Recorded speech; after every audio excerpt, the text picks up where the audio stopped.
If you stand out in any way, they're looking for somebody who's different Yeah. or who says something different or sounds different.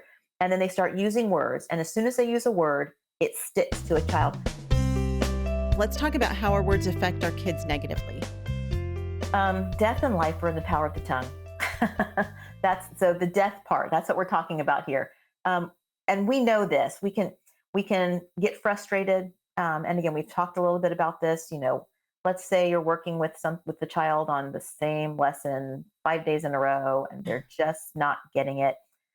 And you don't understand. You don't know another way to explain I don't know. Let's go with math because math is such a great example. Yeah. And they're just not getting the problem, and you've Right. gone over how to do it step by step 72 times.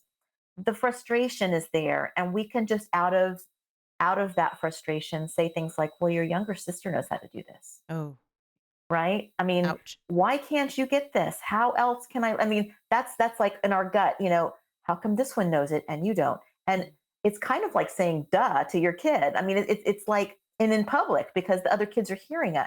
And so we have to be very, very careful. So we need to then, go and apologize and go through that whole process. But understanding when we're frustrated, sometimes we need to take a step back. Sometimes I need to remove my mouth from the situation, or if it's a super high escalated situation, um, I oftentimes say, guys, we're going to go to opposite rings. You go to your room, I'm going to go to my room. Let's pray, and then we'll come back.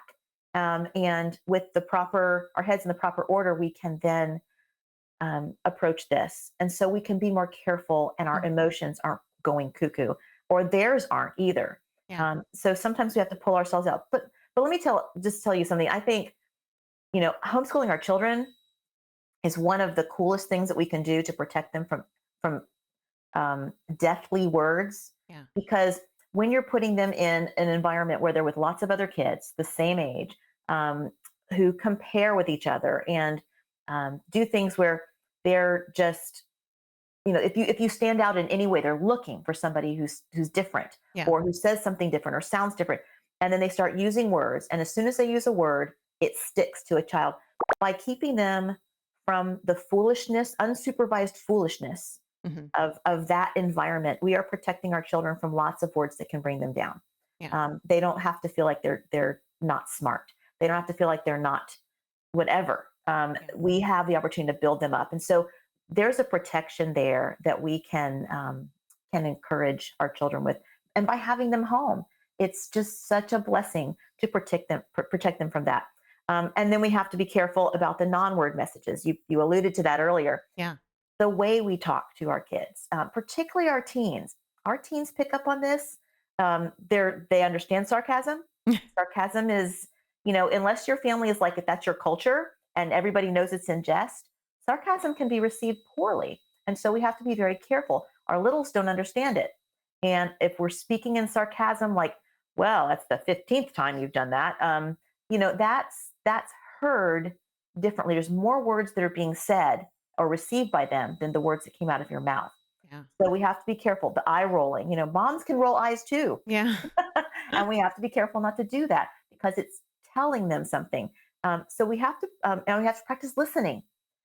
This is another part of the words thing because words are meant to be heard. And so when they're sharing something, we want to give them that undivided attention. We want to show them that they're important and that they're worth listening to. Dietrich Bonhoeffer, I just love reading about him. He speaks about that. Half-eared listening diminishes the other. Half-eared listening. How often do I, as a mom, half-eared listen to my children? Yeah, honey, I hear it. Yeah, that was nice. I'm busy doing 75 things. Yeah. It's very easy to not turn our 100% attention. Now, there may be times where we can't. And so we need to say that. I really want to hear what you have to say. I'm right in the middle of this. Can we purpose to come back and talk about this in 10 minutes? I want to hear it. And then purpose to do that because if it's important to them, then it needs to be important to us, particularly our teens. And I'll tell you, most of the time, the teens you have teens, don't you? Yep. The important conversations happen right when you want to go to bed. Yes. I don't know. They become these nocturnal beings, and I'm tired and I'm ready to go to sleep. And that's when you hear, hey, mom, can we talk about an insert super important topic? Right. Take the moment. We're homeschooling. Let them sleep in an extra hour tomorrow. but it is so important to give them 100% of your attention when it's important to them, especially those teens. It's such Yeah. a big deal for them. So they're designed for independence as they're becoming more mature. And so their thoughts may be a little bit different than ours. It's the way they're wired. They're wired to become adults. Yeah. And they're starting to feel that, particularly our boys, our young men. They're still under our authority as moms and dads, but they're trying to like spread their wings a little bit. So they're going to say, well, I don't think so. Okay, let's talk about that. And we need to be respectful. We have to set ground rules. So we have to be very careful that our words are not heard incorrectly, and maybe even have them repeat back.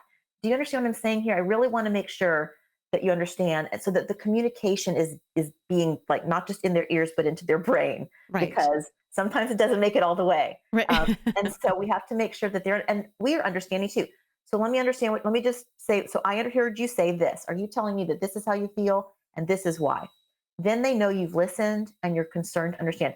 It's again, it's a part of that relationship. We want to build close relationships with our kids so they know that we're for them. Yeah. So when we say something weird or wrong or we're not listening completely, they know that, okay, mom's just overwhelmed right now or whatever. But I know she loves me. I know she's for me. And that's just such an important thing for us to get, so that we are not giving those bad words, the bad angle, the bad side of the words, the bad side of the sword of our words.